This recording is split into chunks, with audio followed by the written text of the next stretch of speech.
G'day, it's Mark and welcome back to the channel. And in today's episode, we look at, I think, one of the better looking Ford Falcons ever made, the Falcon EF. The EF Falcon was produced from August 1994 to October 1996. The EF represented a major styling upgrade from the previous ED Falcon and was heavily influenced, particularly in the frontal treatment on the base model, by the MN12 Ford Thunderbird. And you can see here, particularly from the headlight treatment, the fact there was no grille, it certainly resembled the Ford Thunderbird. You can see that the Ford Australia designers took some inspiration from this model. All exterior panels, other than the doors, were new for the EF, while the Fairmont and the Fairmont Ghia now had unique front styling treatment which differentiated them from the standard Falcon models. As I said before, all the body panels were changed, had a much more integrated C-pillar compared to the EA through to ED models. And when I was product planner for large cars, heading up large car development for Holden, I actually used the EF range as an inspiration when I was working on the VX Commodores, because the VT Commodore had been outselling the Falcon overall, but the Fairmont and Fairmont Ghias had been outselling the respective Bellina and Calais.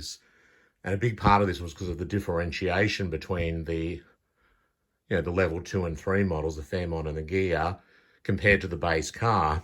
So unlike, say, VL, where they only had the Calais looking different to the other models, I put forward a business case where we would upgrade the Bellina and the Calais to have different rear tail lights and different front treatment to the base Commodore. And that actually worked well in terms of regaining sales leadership in those segments, which were very profitable. The other point I took from the EF as inspiration for the VX was the rear tail lights, where Ford had the sort of just the red and clear rear lenses, the nice glass-like lenses. They were plastic, but they look like glass. Actually used that on the VT2 upgrade for the tail lights, getting away from the orange indicators, which I didn't really like.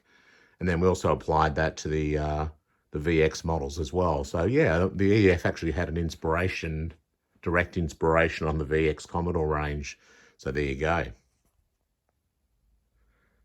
With the launch of the EF range, there was also a heavily revised Falcon Ute and Falcon Panel Van XH range, which featured the front styling treatment of the sedans, even though the width, the bonnet and things like that were quite different between the sedans and the commercials, because the commercials were still based on the old XD through to XF body for the light commercials, but they had heavily revised interiors and also the exterior styling, so it matched more closely the EF sedans. And those commercial vehicles I thought looked really, really good. That was a very good, very effective facelift at that time. The EF also saw the first use of polycarbonate headlight lenses instead of glass, which saved weight and gained shatter resistance, although I'd say also turned yellow and didn't last as long. The range consisted of the Falcon GLI, sedan and wagon, the Falcon Futura, sedan and wagon, the Falcon XR6, sedan and wagon, the Falcon XR8 sedan, the Ford Fairmont sedan, the Ford Fairmont wagon, and the Fairmont Ghia sedan.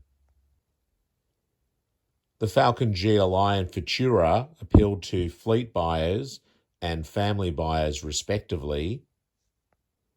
The GLI models were available in sedan and wagon versions and had 15-inch wheels, body-coloured front and rear bumpers, except for the insert mouldings. A driver's airbag was standard, and the 5-speed manual was standard with a 4-litre single overhead cam 6-cylinder engine with the 5-litre V8 and 4-speed automatic being options. The Futura shared the overall styling of the GLI, had the same engine and transmission options, while the Futura benefited from exterior styling differences such as body-coloured mirrors, bumpers and different wheel covers.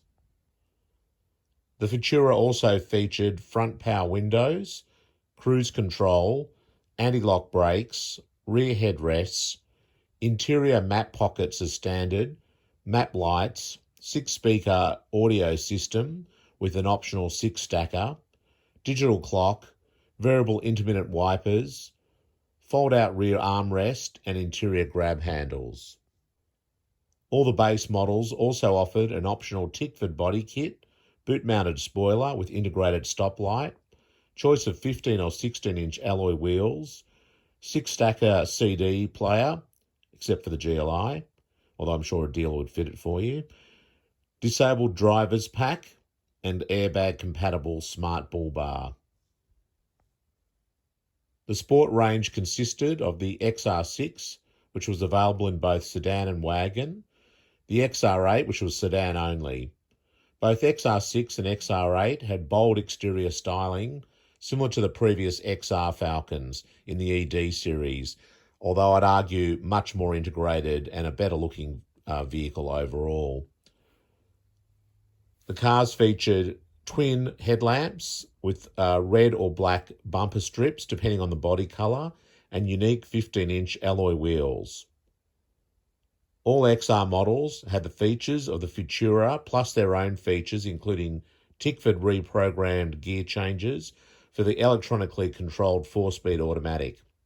They also had Tickford-developed sport suspension, which included lower springs and upgraded sway bars, rear spoiler and built-in brake light as standard.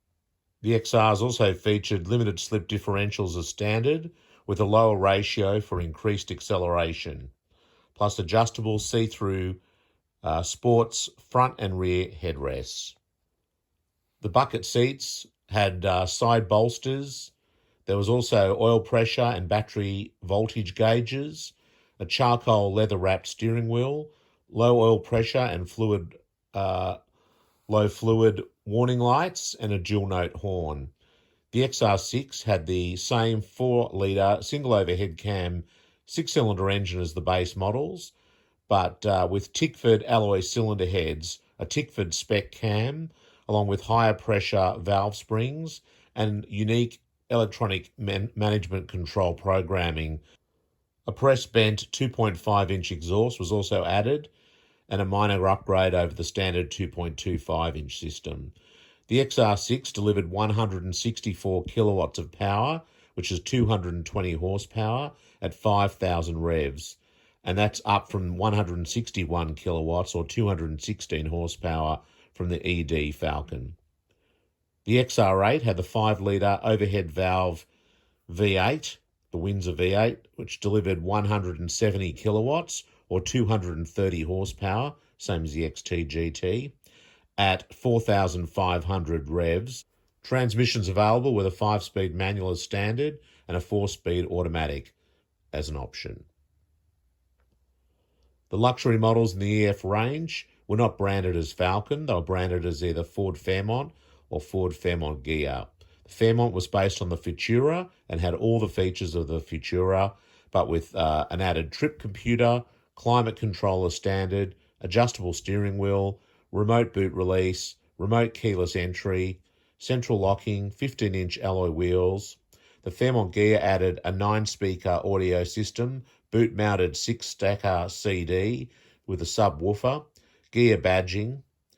Both the Fairmont and Fairmont Ghia models had chrome accents, differently designed headrests, different bonnets, and different grille.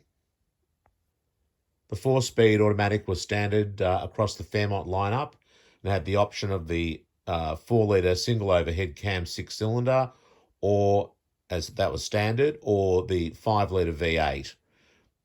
The 6-cylinder Ghia version also received the motor out of the XR6.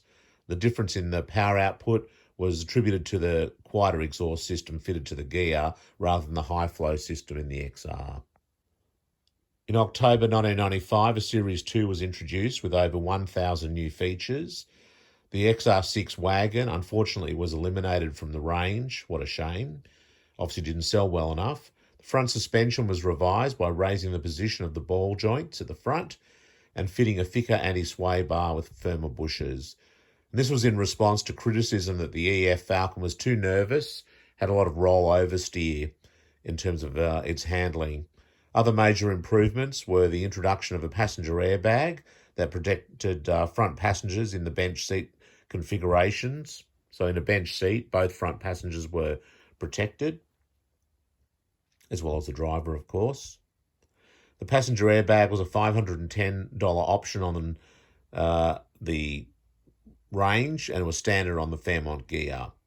The EF2 Falcons were identified with revised hubcaps on the GLI model, revised body side rub strips on the Futura, black B-pillars on the Fairmont gear, and all EF2 Falcons featured a wide-angle convex passenger door side mirror. In terms of limited editions, for the Series 2 EF, there was a Falcon Classic Value Pack, and that was offered on GLI and Futura sedans and wagons from November 1995 to March 1996. And then there was also an Olympic Classic Pack, and that was offered on the same models from May to August 1996. Total production of the EF Falcon models was 192,100 vehicles. Well, thanks very much for watching. I hope you enjoyed the episode. Please be sure to give the episode a thumbs up and hit that subscribe button so you don't miss an episode. Also, check out the Falcon playlist where you can see the history of all the Falcons from XK right through to EF. Thanks again for watching. See you next time. Bye.